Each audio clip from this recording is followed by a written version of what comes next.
ॐ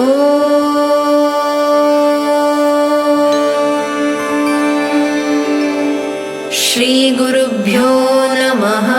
हरिः ॐ।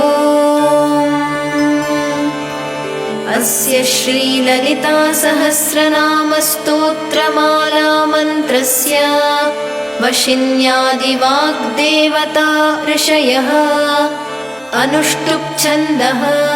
श्रीललिता परमेश्वरी देवता श्रीमद्वाग्भवकूटेति बीजम् मध्यकूटेति शक्तिः शक्तिकूटेति कीलकम्। श्रीललिता महात्रिपुरसुन्दरी प्रसादसिद्धिद्वारा चिन्तितफलावाप्त्यर्थे पारायणे विनियोगः।